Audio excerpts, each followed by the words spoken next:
Bunny, and welcome to today's video and welcome to another WWE reaction. Since Elimination Chamber is almost there and I will be live reacting to it on the 24th of February on this channel, I decided to react to every Elimination Chamber match ranked from worst to best, and this is by Cultaholic Wrestling, not Catholic Wrestling.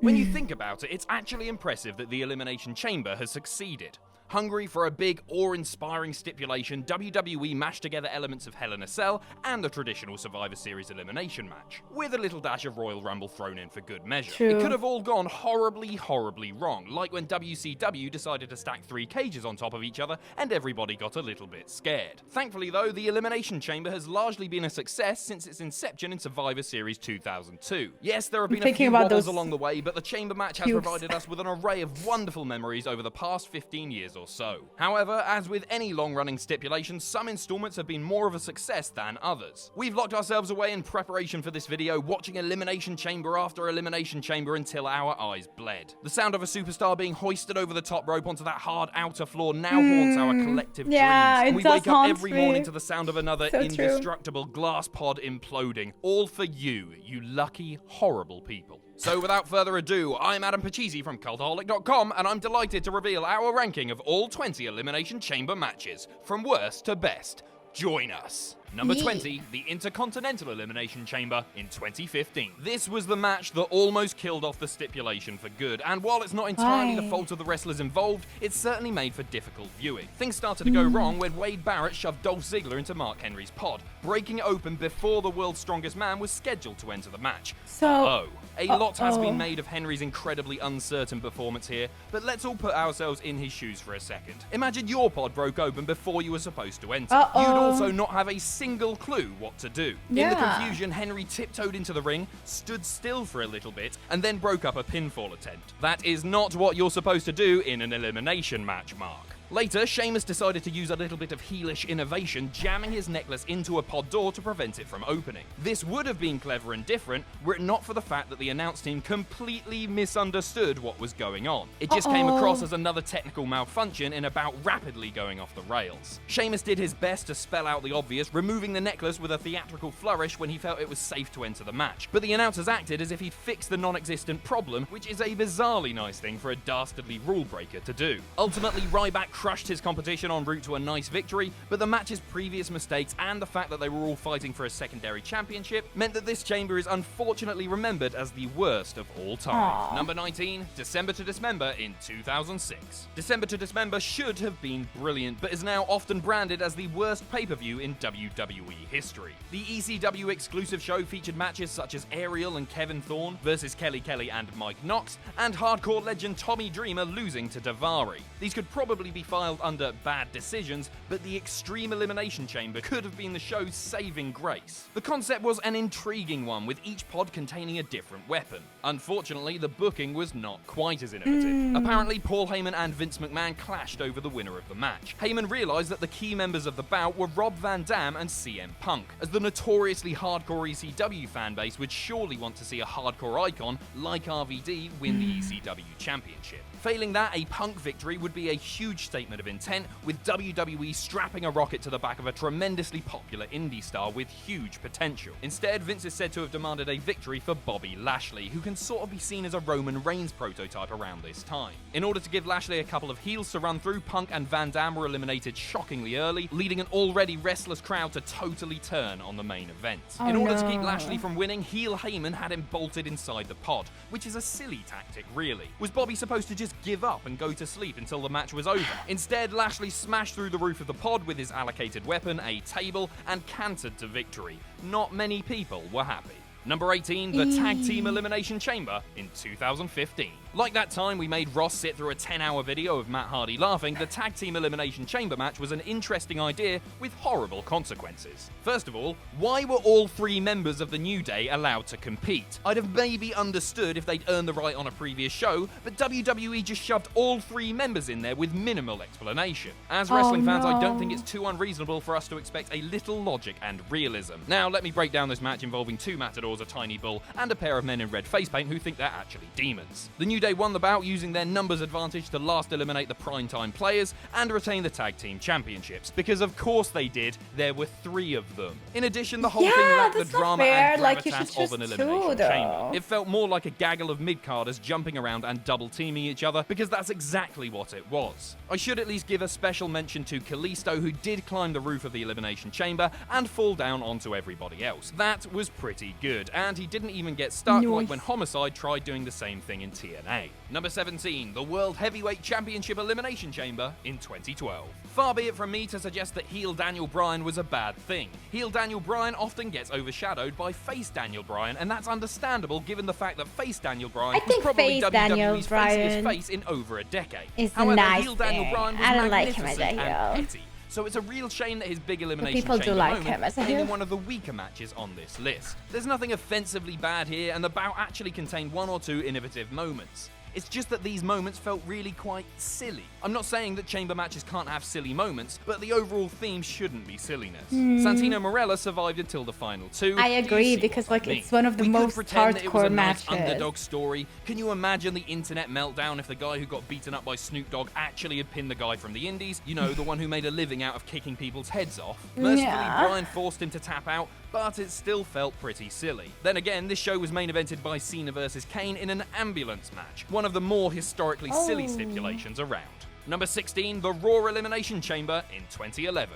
This was the match where John Morrison turned into Spider-Man and parkoured onto the ceiling of the chamber. At this stage, the real Spider-Man may have caught his opponents in a web or beat Macho Man Randy Savage clean, but Morrison remembered that he isn't Spider-Man and simply dropped onto Sheamus with a massive crossbody. It's maybe the most impressive elimination in the history of the chamber match, but unfortunately this couldn't save the bout from being a pretty weak one. There were 2 major things wrong here, the first being CM Punk's every move. Punk's pod door failed to open properly and trapped him halfway through, which was actually a deliberate malfunction, but seemed like Matthew from Botchamania's wildest dreams come true. This allowed Randy Orton to beat up a stuck Punk, drag him into the ring, and easily eliminate him. This pinfall was reversed, however, by none other than the anonymous Raw General Manager. Because if there's anything you want to see in the Elimination Chamber match, it's tedious bureaucracy dished out by a laptop on a plinth. Punk was given a second chance in the match and made his way to the final 2, which brings me to the second major problem here. Punk was on the cusp of greatness, just a few months away from the pipe bomb promo that changed everything. Instead of winning the match, he was easily defeated by John Cena. A very deflating ending indeed. Number 15, the Raw Elimination Chamber match at No Way Out in 2008. This was the first pay-per-view to feature 2 Elimination Chamber matches in one night, which perhaps explains why one of them felt quite a lot emptier than the other. Again, it's not as if this was a bad wrestling match by any means, but like a mini can of Pringles, it left us wanting more. I'm trying to say that this match is the snack-sized Pringles can of the Elimination Chamber world. Leave your favourite Pringles flavour in the comments section below, and don't forget to like, share and subscribe for more great wrestling content. All of them. Pringles. There were a few interesting moments here, such as JBL throwing a post-elimination tantrum and destroying everybody with chair shots, and everybody ganging up to eliminate Umaga. But the fact that I've had to use the word interesting really says a lot about this match. We'll be seeing far more exciting stuff in the many other matches on this list. Ultimately, Triple H won, outlasting best friend Shawn Michaels and very popular underdog Jeff Hardy, and proving once again that he is the best superstar in the history of the universe. Number 14, the WWE Championship Elimination Chamber in 2012. Every single review I read of this match made some sort of reference to CM Punk versus the mid-card, or CM Punk runs through a series of second-rate opponents. I think that's a little harsh given the fact that it featured former NWA World Champion R-Truth. Have some respect. Admittedly, it's easy to see why this bout isn't too popular online. Despite entering first, Punk outlasted all of his challengers to retain the title, while his only believable rival, Y2J, was eliminated in very dubious fashion. After forcing Kofi Kingston to tap out, Jericho continued to beat up the poor guy for no real reason other than to be a dick. As the officials opened the chamber door to let Kofi out, Punk kicked Y2J out as well, meaning that although he was sort of eliminated, he was never really eliminated. It's a sort of Curtis Axel Royal Rumble situation, and I'm still waiting for Axel to get that title shot at WrestleMania. Number 13, the Raw Elimination Chamber in 2010. There were lots of things going on in this one, so hopefully I don't forget everything. Here we go.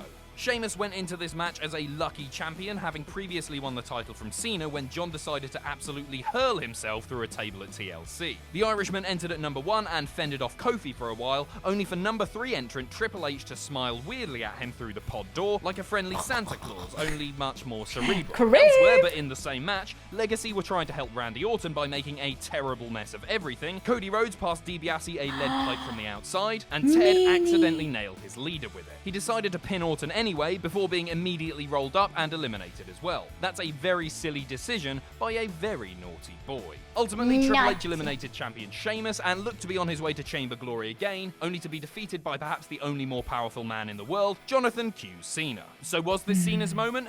No, absolutely not. Why? While a tired John lay recovering, Vince McMahon brought out Batista and allowed him to defeat Cena for the title, a reward for beating up Bret Hart shortly beforehand. What are you like, Vince? Number 12, Elimination Chamber 2014. Cena should have Despite won somehow that. turning into the second coming of Hulk Hogan, Daniel Bryan was not yet scheduled to main event WrestleMania 30. This match therefore had even higher stakes than most. Not just the chance for Bryan to become WWE champion, but the chance for WWE to make everybody happy. Just for 1 year, Vince. Please, just once. Don't interfere. Surprise, Bryan lost. Christmas is cancelled and your birthday is cancelled too. The finish was an infuriating one, although I think we might be able to forgive that given Bryan's eventual triumph at WrestleMania.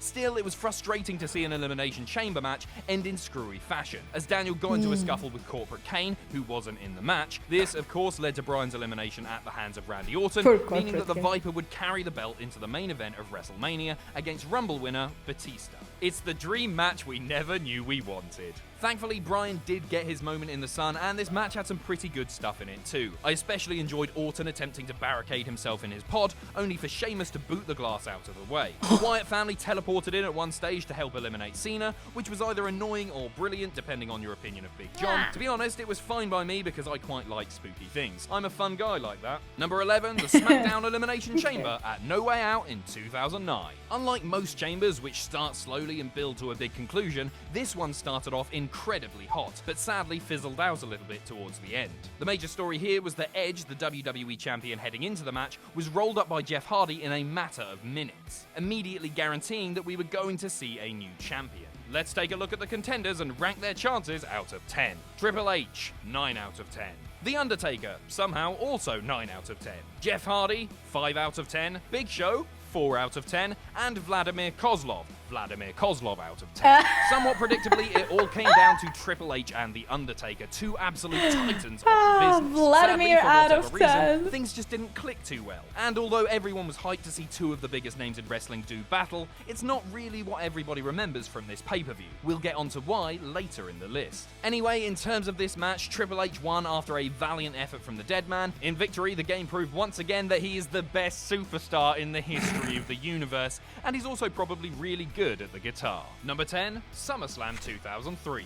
This was the shortest Elimination Chamber match in history and the only one to clock in at under 20 minutes. A big reason for that may have been that it prominently featured Goldberg, a man not renowned for his ability to go long. However, what he lacked in stamina, the WCW legend more than made up for in destruction. Although short by chamber standards, this bout was packed with carnage. First, an enraged Kevin Nash took out several opponents having already been eliminated. This was a masterclass in how to get your heat back, despite wrestling in a stacked match including Goldberg, Triple H and Shawn Michaels. Put somebody over properly, Kevin, go on. Reigning champion Triple H entered at number 5 and was immediately super kicked back into his pod by Shawn Michaels. This looked very cool, but actually gave the game an excuse to hide and conserve energy. It was like in Metal Gear Solid 3 when Ocelot does all those fancy gun tricks. You're just giving us time to recover, you silly blonde boy. Goldberg entered at number 6 and or when villains speak a lot and before although killing this may have been someone. predictable, it was still brilliant. He took out Orton, Jericho and Michaels by himself, at one stage smashing Y2J clean through the wall of a pod. He went on to win and everybody was very happy for him. Yay! Indeed. Wait,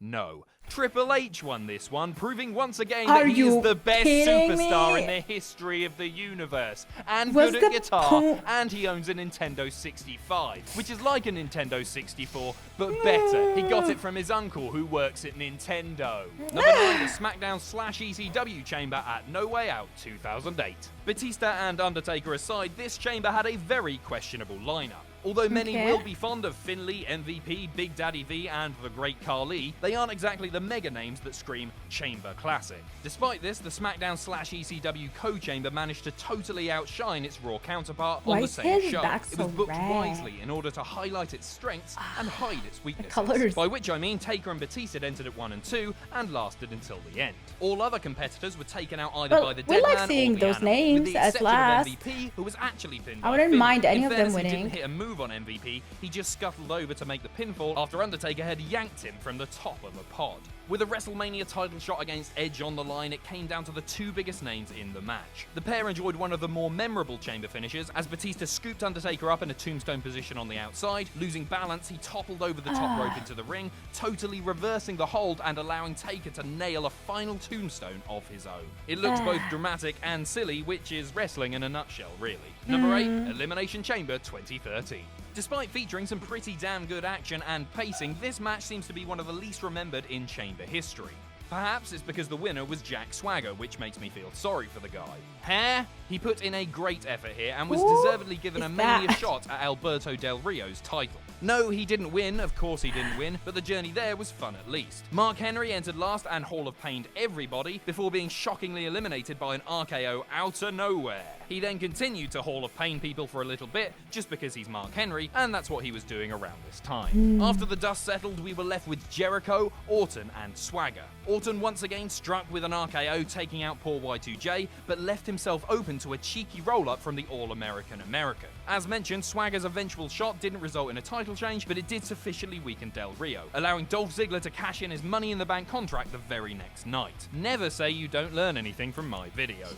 Number 7, the SmackDown Elimination Chamber in 2011. Just like the 2013 Chamber match, this one was light in terms of a compelling story, but great in terms of action. What little story we had was pretty basic. Edge was the reigning World Heavyweight Champion, now a babyface who liked to telegraph when he was going to spear his opponent by chanting the word spear over and over again. I It love didn't spear. catch on. Forced to enter the match Wait, at number did 1, it? Edge faced a towering lineup of opponents: Big Show, Kane, Drew McIntyre, and Wade Barrett. First, though, he'd have to get through old Chamber nemesis Rey Mysterio, the man who drew number 2. Interestingly, both men lasted all the way through the bout, setting up a final showdown with each other. That's the last stage of the match was awesome. I think basically I wanna a react to 10-minute this mini one. classic, as Edge and Rey showed off the incredible in-ring chemistry they share. Despite having body types so different they glitch through each other if they were creative wrestlers, the pair gave us a compelling finale. I Eventually, loved just as it. he did a couple of years previously, Edge was He able to won. outlast the valiant Rey and emerge victorious. After the match, Royal Rumble winner and General Bastard Alberto Del Rio attacked the champ, prompting Christian to return from injury and save the day.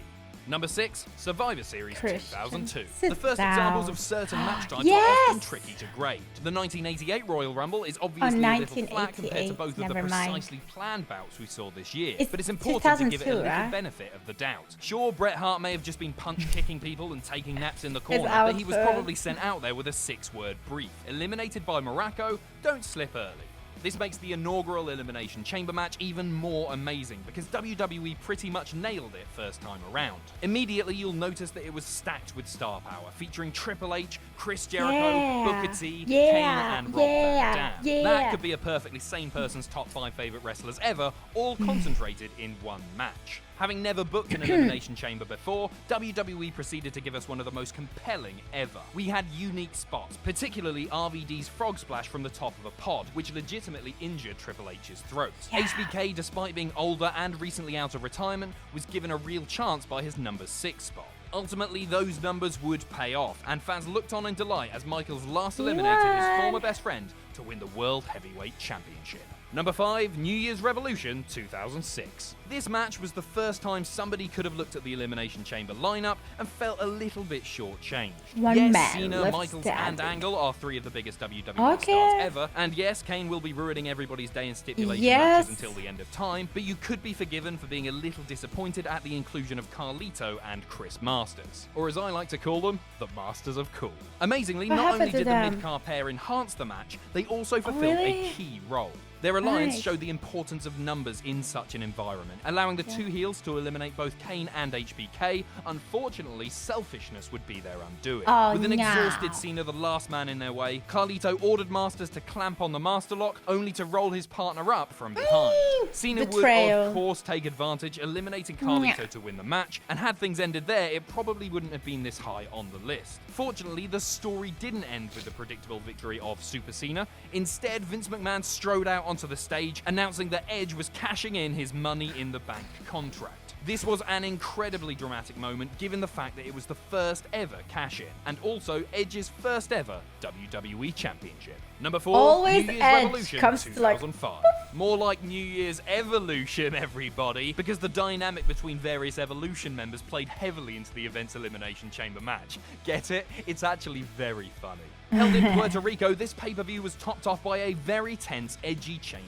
So tense that it even needed a special guest referee, none other than the Heartbreak Kid himself. Oh. Michaels, of course, found himself involved, eating a spear from Edge at one stage before super kicking him into an early elimination. Yeah. That was more a side plot, however. The main one Michael's being the super utter kick. dominance of Evolution enforcer Batista. The animal single-handedly ended the night of both Jericho and Benoit before shockingly suffering elimination at the hands of a lightning-quick RKO. Orton's final opponent was fittingly Triple H, the man who'd recently kicked him out of Evolution. Despite being the younger man and the fresher entrant in the match, Randy didn't think about his former friend's rule-breaking ways. Ric Flair distracted referee Michaels, allowing already eliminated Batista to nail Orton and deliver him to the game on a silver platter. Triple H won, once again proving that he is the best superstar in the history of the universe. And he knows how to really play good the at guitar, and owns he has a Nintendo 65. and a quad bike, and he can ride it whenever he wants, and he can do a backflip on it. Number 3, the Elimination Chamber 2017. It's my favorite Last year's moment in Chamber that match was video. a very good one indeed, even if the winner's subsequent push is best forgotten. Unless you're a particular fan of the House of Horrors match, I suppose. The main story here was the rivalry between the reigning champion I John guess Cena Triple H won and the the man most he'd recently times. beaten in an all-time classic at the Royal Rumble, AJ Styles. There were plenty of little side plots, such as Baron Corbin's early elimination and huge tantrum, leading to the elimination of rival Dean Ambrose as well. But this was always going to come down to Cena and AJ, or at least that was the feeling. Instead, Bray Wyatt stuck around for long enough to factor into the finish and use Styles and Cena's obsession with being better than each other against them. Shockingly, despite being booked as the far weakest of the three over the course of his career, Wyatt was able to win not only the match, but his first ever WWE Championship. Number 2, the SmackDown Elimination Chamber in 2010. This match was the perfect blend of seriousness and fun, rounded off with one of the most important Elimination Chamber finishes ever. Things didn't get off to a great start, however, as Undertaker was burned by pyro during his ring entrance. Incredibly, the dead man shook off his injuries and competed in the match as though nothing was wrong. The comedy came when CM Punk eliminated R-Truth early on before grabbing a mic and cutting a promo on his remaining opponents, all still trapped in their pods for the time being. Yes, it may have been a direct rip-off of his shenanigans at the Royal Rumble a month prior, but it was still very funny. Funny promos aside, however, this match really kicked into a higher gear towards the end. We were given a very unique final three of reigning champion Taker, heel Chris Jericho, and John Morrison. Sure, he may have been the next to go, but seeing Morrison in such company provided a very unique dynamic for a little while. Eventually, with Undertaker on the verge of victory, Shawn Michaels burst out from underneath the chamber, super kicking his foe and handing victory to Chris Jericho. Y2J's expression was priceless, while HBK didn't seem to care at all that he'd given the title to a former hated rival. His motive, the prospect of a WrestleMania rematch with the Dead Man. Number 1, Raw Elimination Chamber at No Way Out 2009. Yes, our best Elimination Chamber of all time is the one won by a man who wasn't even supposed to be in it. Having lost the WWE Championship earlier in the night, Edge somehow secured himself a place in the Raw Chamber instead, attacking Kofi Kingston during his entrance and locking himself inside the pod. We then got Mysterio versus Jericho to start things off properly, and as you'll have learned by now, both men are two of the greatest performers in Elimination Chamber history. They didn't battle for too long, however, briefly teaming up to eliminate Kane and Mike Knox. Let's just take a second to applaud Mike Knox for being a part of the best Elimination Chamber of all time. Clap, clap, clap. The final entrant was none other than the reigning champion, Large Match John. And what followed was one of the most intelligent moments in Chamber history. Mysterio, Jericho, and Edge all realized, hey, that's John Cena, the strongest man in the history of the world. Oh, no with shit. Triple H. If we team up right now, we can stop him from inevitably winning this thing. The trio did just that, putting aside Nice, heel and finally babyface dynamics listening. to blast Cena with a series of consecutive You do that, finishes, and then you which was continue enough to doing keep your him down thing. for a shocking 3 count. Not long after, Mysterio cradled Y2J for a 3 count, setting up the final showdown with Edge. We already know that here Edge we and go Mysterio share a certain again. chemistry, but here the stakes felt even higher than usual, given Edge's status as an imposter in the match. The Rated R superstar disorientated his opponent by hoisting him into the side of a pod as hard as humanly possible, a very clever tactic. He then nailed a climactic spear, somehow ending the night as world champion, despite losing his belt in the opening match. And that's our list. Let us know what you think in the comments below, and you can follow me on Twitter here. If you enjoy what we do here at This was so fun to watch, actually, you guys, because I have no idea about like 90% of these matches and what happened, even 99%. Like, to see this is really awesome, because I don't think I will be able to watch every single Elimination Chamber. I am listening to you on Patreon, where you commented and advised me to watch the 2008, 2020, I don't know about the 2010, I think the 2020. So I'll be watching 2-3 more full matches on my patreon.com/supportbunny. I already have uploaded the first one, the 2002, and I loved it, you guys. It was amazing, it was brutal. Oh my god, so, it was a lot. It was definitely a lot, but I also love the fact that I watched the video where they mentioned some of these mistakes that happened, like Triple H getting injured, or Sean wearing brown pants. Deadpool joke enter here. But either way, I'm really happy to see and maybe learn a thing or two from this video itself. So when I do react to some specific ones, maybe I'm gonna like connect those two together. And since I'm not gonna be able to watch everything, at least now I know what the public thinks, what are the worst ones and what are the best ones. Let me know if you enjoyed this video, and let me know what other Elimination Chamber videos I should be reacting to before the actual event, so I can get ready. I can't wait to see you live on the 24th on my Bunnymon channel. Let's hang out together, watch it together, and then after that, I will be uploading on Patreon the full edited version with the audio and video and everything, so you can enjoy it yourself the next day. But yeah, that is it, guys. Thank you so much for watching. I hope you enjoyed this video. If you did, make sure to leave a like, subscribe for more, and see you tomorrow with a brand new video. Bye!